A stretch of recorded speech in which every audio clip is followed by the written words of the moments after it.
En fait, c'est fou de se découvrir sans cheveux. C'est dingue, c'est vertigineux.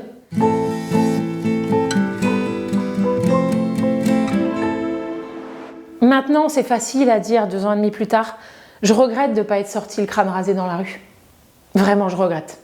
Si j'avais un regret dans ce parcours, ce serait celui-là. Pour les autres, pour montrer que c'est possible, pour montrer que c'est pas un tabou, pour montrer qu'on est jolie quand même. Je regrette de m'être dit dans le miroir, waouh, en fait, tu te trouves jolie, et de ne pas avoir montré que c'était possible. Vraiment, j'aurais dû le faire. Au départ, c'est un peu flou quand même, cette histoire de cheveux qui vont tomber. On arrive à visualiser, on a déjà vu des nanas, des hommes qui n'ont plus de cheveux. Enfin, ça reste malheureusement très anodin en fait dans nos vies. Mais moi, je ne sais pas à quoi je ressemble sans cheveux. Et je m'inquiète.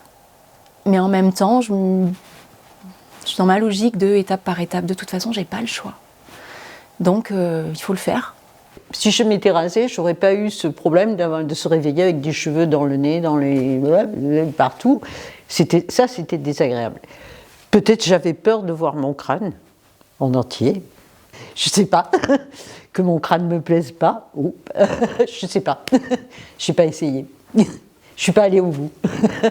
Bon, ça reste quand même une épreuve physiquement, parce que perdre des cheveux, on ne sait pas que c'est douloureux, que ça fait mal.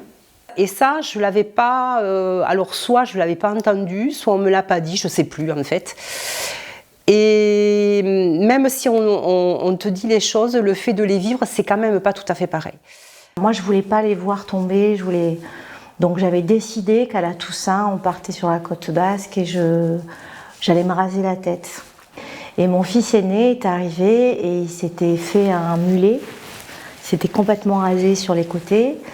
Et il m'a dit, tu vois maman, maintenant moi j'ai pas le choix, il faut que je me rase la tête avec toi. Et donc on a mis les clashs à fond. Et c'est Nico, mon mari, qui nous a rasé la tête. Et on a fait des fucks à la vie, mais comme ça, tu vois, pendant 1 heure. On a fait plein de photos. Et étonnamment, si tu veux, ce moment, il est devenu c'est devenu un moment heureux. Ça a été une expérience libératrice pour moi. D'ailleurs, ma coupe de cheveux actuelle est le résultat, la suite logique de ce truc-là. De plus avoir à chercher des solutions que j'ai jamais réussi à trouver avec mes cheveux. Voilà, quoi, je me suis découverte moi sans cheveux. Ça m'a plu. Voilà. Je me retrouve un jour avec une espèce de dread dans les cheveux, parce que tout tombait et ça s'en mêlait. Et là, je me suis dit, ok, là, c'est terminé. Je me suis regardée dans un reflet de vitre, même pas dans un miroir, je ne pouvais pas. J'ai pris les ciseaux de la cuisine, j'ai coupé ce qui dépassait, j'ai jeté les cheveux sur la table, j'ai dit, maintenant, vous me rasez la tête. Et là, j'ai pris une bouteille de rhum, je me suis servi un verre de rhum et j'ai dit, allons-y. Et en fait, quand tu vois ta tête rasée, ça y est. C'est là où, t'es malade. Les poils, comme je disais, c'est pas quelque chose qui m'a manqué du tout. Par contre, voilà, les cheveux et le visage, les yeux notamment, j'avais l'impression de venir d'une autre planète. Vraiment, c'était compliqué. Alors au début, je me faisais toute une montagne à l'idée de perdre les cheveux. Je les avais longs, ondulés, je les avais jamais coupés. Et en fait, mais ça me passe au-dessus de la tête parce que c'est tellement violent, la chimio, que ok, les cheveux, on s'en fout en fait. Quand on perd les cils, les sourcils, voilà, j'ai l'impression un petit peu d'être une alien.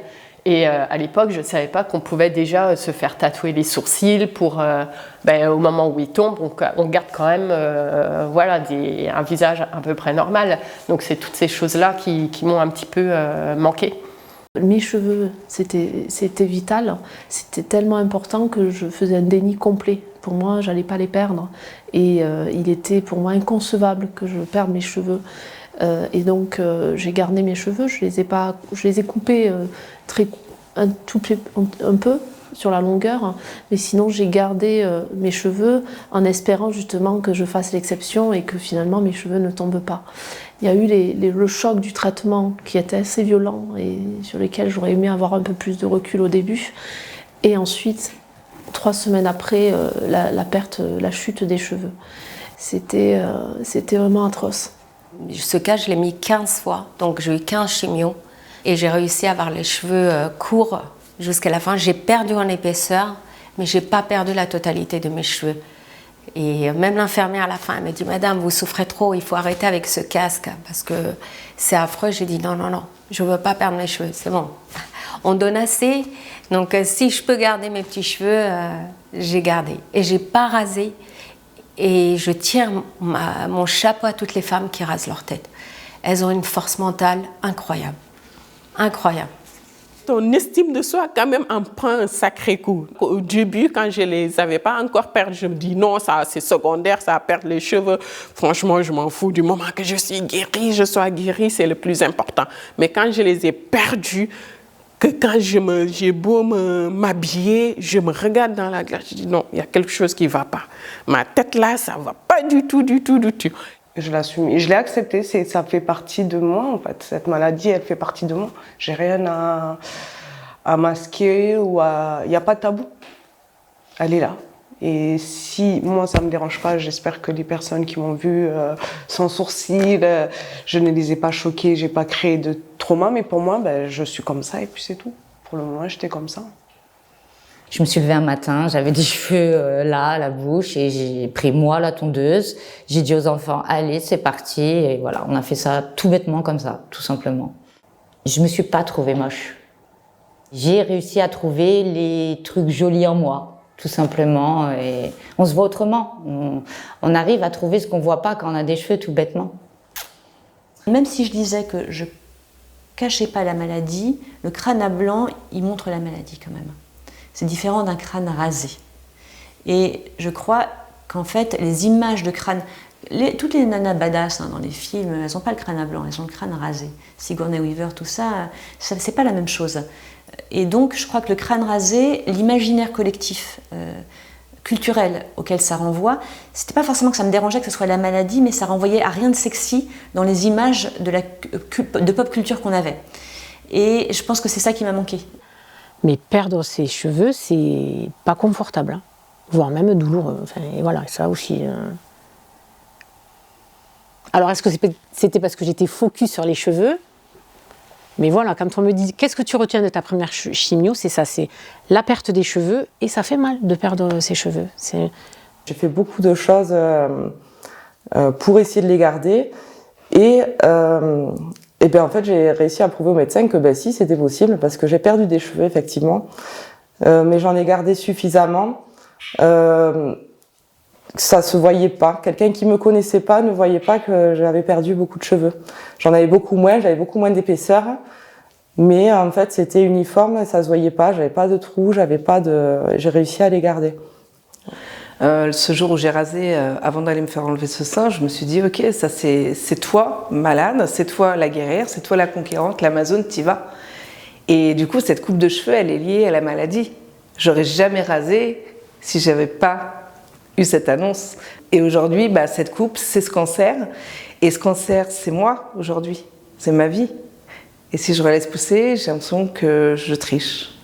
Et c'est un dilemme. Ces cheveux, c'est un vrai dilemme. Des fois, j'ai oublié, des fois que j'avais plus de cheveux. Et ensuite, je me souviens, on a sorti écouter de la musique une soirée avec des amis. Et je suis allée dans ce lieu pour aller aux toilettes. Et j'étais en train de m'éclater, en train d'amuser, etc. Et je regarde dans le miroir, j'étais, oh, c'est moi! Parce que j'étais l'ancien, c'était ici. J'étais dans une... J'ai presque oublié ce que j'ai vécu. C'était bizarre, mais bon. C'est pour la bonne cause, on va dire. Si je perds mes cheveux, c'est que ça fonctionne. Donc... mais ça c'est le après. Enfin, au début, ça a été très dur. Hein. C'est faire ça à chaque fois et d'avoir des poignées de cheveux qui restent soit dans la brosse, soit entre mes mains. Ça a été dur et du coup, je me suis dit bon, je vais pas chipoter, il faut raser quoi. Et du coup, j'ai trouvé que ça m'allait bien. Au final, j'avais encore les sourcils, donc ça allait. Et puis, oui, quand j'ai perdu les sourcils, là, c'était autre chose.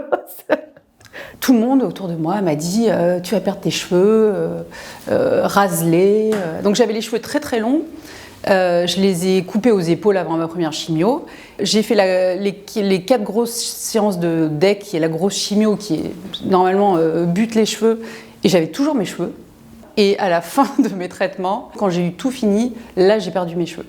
Et j'ai pas perdu tous mes cheveux en fait. Et comme j'avais j'ai naturellement beaucoup de cheveux, finalement j'ai jamais été sans cheveux.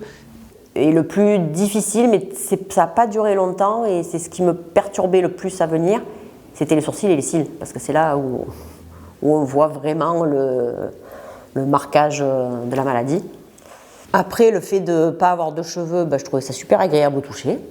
Et moi, pour le coup, j'en ai fait comme un étendard. C'est-à-dire que je ne me suis pas cachée d'avoir le crâne rasé. Au contraire, c'était je suis malade, et oui, je suis malade, et alors quoi, en fait.